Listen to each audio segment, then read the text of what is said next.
Hi, this is Yvonne McNary, and I'm here with Juanita Heron. How you doing, Juanita? I'm doing great, Yvonne. Yourself? I am doing great. And Juanita, I have found that you are a wealth of information, and that's why I continually come back and talk to you. You know it all. I'm really pleased to have a friend and someone in our community that we can talk to as often as I talk to you about different things. Today we're going to be talking about etiquette, good etiquette. Yes. And I know that you are quite involved with that.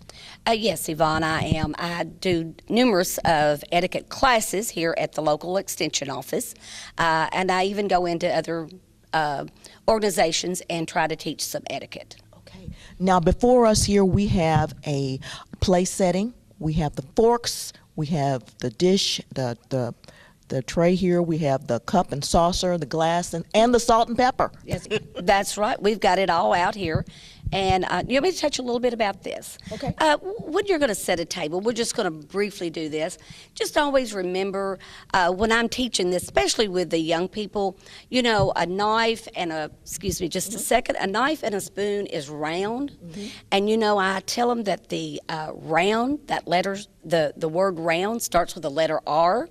And always remember everything round is going to go on the right-hand side. Okay. So, you know, and I always have to have a little blade in toward our plate, and then our spoon, it's round, and we have it there. Then, of course, over here on our left, we have our forks. I got 2 forks. Do you eat with 2 forks? Not usually. Only if I go out to a restaurant. Okay. Well, today we did set 2 forks, and we have a salad fork and a entree fork, so that we are using. And then we have our napkin laying here next to our plate. So whenever you're getting ready, all you have to do is just pull the end of your napkin, and you lay it in your lap before you ever start. What about tucking? No, that's not very appropriate. Okay. But sometimes, you know, people do that. Yeah, they do. They do. But what we're looking at is putting it on your lap. Putting it on your lap, yes. Just always put it on your lap. And then whenever we've got our drinking glass, and it always sits at the tip of our knife. And then we did put a cup and saucer. Sometimes you might have it, sometimes you don't. And it is always on our right-hand side.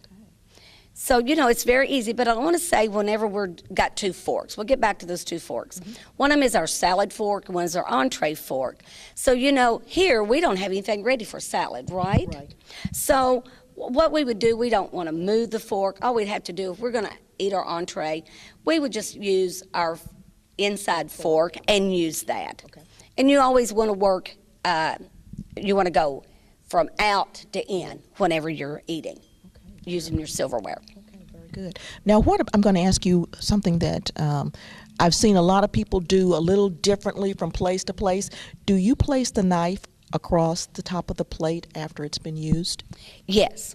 When you use any of your utensils, you never want to lay them back on the table. So are you talking about after you finish? Are you finished? After you've cut your meat. Okay, if you just cut your meat, you always just leave it at the top of your plate after you've cut a piece or 2 of meat. And again, with your meat, if you've got a nice steak or a piece of chicken, don't cut up the entire piece at one time. 3 or 4 pieces is plenty, and then just let your knife always rest there on your plate. Okay. I know some of us are moms, and what we do is with the kids, we cut all their meat at one time so that we don't have to go back and do it again. But for good etiquette, for etiquette purposes, I know we would just cut one at a time. Just a few pieces at a time. And we do that especially with kids because, you know, they may be a slower eater than we are, and you know, and again, like moms is wanting to enjoy her meal also, right? Definitely so, yes, indeed. And with this, I know we talk about good etiquette, and this is the part that we always think about. We always think about the plate, the silverware, the glasses, and the cups and all that to make sure they're in the right place. If I receive a gift. If you receive a gift, yes. A lot of times, maybe people has left you a gift, you know. It is very... proper etiquette would be sending that person a card, or you might even pick up the phone and give them a little courtesy call, but still follow it up with a nice little thank you card. Because, you know, if that person has thought enough of you to get you a gift, then just bring you, just do a quick little note. You know, that makes a person feel like, well, they really did appreciate it. They looked at my gift, and hopefully they're using my gift, right? Fantastic. Yes, indeed. That always makes you feel good when you receive a card. Yes, and let me throw this in. It's graduation week, right? Yes, it is. All these kids are graduating, and I know that a lot of these kids are going to be out here, and they're going to be receiving a lot of gifts, maybe monetary or maybe just a gift. But I know that they're seniors, but they're old enough to send whoever has sent them something, give them a little acknowledgement. If they can't do it personally, at least send them a card. Yes. And also we're talking about weddings, wedding month here. Wedding, yeah, June is up on us, and that's another one.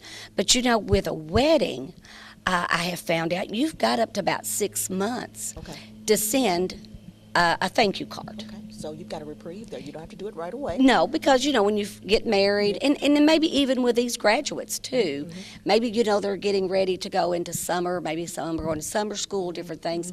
They've got a little window there that they can send, but just don't forget it. Put it on your to-do list. Okay. Fantastic. Now we're talking about your sit-down restaurants, and we're talking about at home when you have people over or you go to someone else's house for dinner, always using your good etiquette.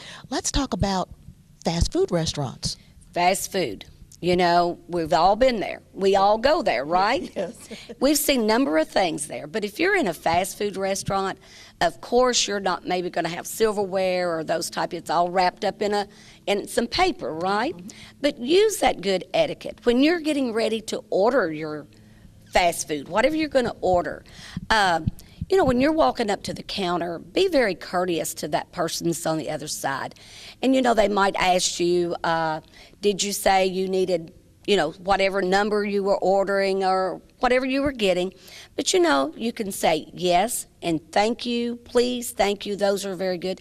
But then after you get your food, when you're going to go back to that booth or that table that you're going to eat at, again, use some proper etiquette. You don't have to have all of this. But, put your hands in your lap. Don't keep your elbows up on the table. But, you might have a big burger. You may have to be eating with 2 hands. But, again, after you do that, clean your area up. I know you've been in fast food places like I have, and maybe they've had ketchup, little packets. They've left them on the table, maybe sugar packets or anything like that. Be sure to clean up your area. You wouldn't leave your table at home like that. So just be sure that you're using that same proper etiquette and taking care of someone else's place as you would your own. Yes, definitely so. And I guess it's safe to say good etiquette should be with you all the time. All the time. And, let's get back to the fast food. You and I have been there. Sometime we go into a fast food place and it's very bombarded. There's several. They may have 2 or 3 rows there that they can wait on people. Well, if there's several people and you don't know for sure whether they have placed their order, you might say, excuse me. I might, Yvonne, I'll just use you. If you're in line and I say, and I've stood there for a few seconds, say, excuse me, Yvonne, have you already placed your order? And all you have to do is say, yes, go ahead, I've already placed my order, but just don't step up in front of people. Yeah, because sometimes they haven't placed their order yet. That's right, they haven't placed it. They've been like you, waiting very patiently to place that order. And then with your conversations in the fast food place. Yes. Sometimes we're on one side of the place and they're on the other one. People will have conversations. Hey, what are you doing? All of that. Try to keep that down to a minimum. Wait till you can get in a more private sector with that person. Okay. Now, talking about private sectors with people, what about those cell phones? All those cell phones. They're something else, aren't they? And, we're going to go back to this drive-through again. You have that cell phone, and you have placed your order, and I've called you on that cell phone. Don't continue to have that conversation with me while you're trying to place an order. That poor person that is trying to get your order, they don't know whether they're hearing you or someone on that cell phone. Put that cell phone up, or say, tell that person on the cell phone, hey, I'm placing an order, I'll call you right back. But again, with that cell phone, especially if you're, I know a fast food place that, our cell phone will ring, but it is a very good practice when you're going to a restaurant or anywhere, church, a meeting, any of those type things, put that phone on vibrate. In our little course that we have, that really and truly you should turn your phone off unless you are a doctor or some kind of emergency person, or maybe you are expecting. There might be sickness in your family. Sure. Try to turn that phone off, or at least turn it down on vibrate. Okay. Can I say something else about the cell phone? Sure. When we're talking about etiquette, and I know we've all been in business meetings and places that we've been, and we have that cell phone, okay? If you don't have that cell phone off, don't be trying to read your email while somebody is doing a presentation. I mean, all of those things. Just, again, we need etiquette, proper etiquette with us all the time. Now, you're not really hearing anybody talk when they're doing that, but it is a distraction to the speaker. It is a distraction. You know, if you and I were sitting here this morning and we were doing a meeting and there was 5 or 6 out there and they're on their phone and you can see them smiling and they're scrolling up doing their email, you're thinking, okay, are they bored with what I'm going to say? You know, yes. And it makes you feel a little bad. It makes the ones that's doing the program, it makes you feel a little uncomfortable, or it does me. Okay. Well, we certainly don't want anyone to feel uncomfortable. No. When you're up there making your presentation, we want you to feel like you're the most special person in that room. That's right. That's what you want to do, right? That's right. And when you're in church, where's that cell phone going to be? Uh-oh. Off. You know, and I know we've all been to church and it's been ringing, you know, but be sure to just think of those things. Yeah. You know, sometimes we do forget. Yes, we do. But you have to get into practice of turning that cell phone on vibrate, leaving it in your vehicle, or turning it off. Okay, fantastic. Well, listen, this morning I've been talking with Juanita Heron here at the Marion County Extension Office. We've been talking about good etiquette, and from all that she's told me today, I think I'm going to have to bone up on mine to make sure I'm getting things right, saying please and thank you all the time. Please and thank you, excuse me, those type of things. Okay. You know, and also, it's also in that same vein of being kind to one another. Being kind, you know, and I think it goes a long way. And, you know, I told you I do a lot with the young people. Mm-hmm. I try to instill in them that please, thank you, those type of things. Start working on it. You've got to practice a little bit with this. But, you know, it'll just come natural. You just keep being nice. And think of somebody else. Do you want to be treated like that? Mm-hmm. And this yes, ma'am, no, ma'am, yes, sir, no, sir, it goes a long way. Yes, it does. Makes a great impression, doesn't it? It sure does. All right. Thank you, Juanita. Thank you, Yvonne. I've enjoyed it. Very good. This has been Yvonne McNary for Central Kentucky Television. Thank you for watching.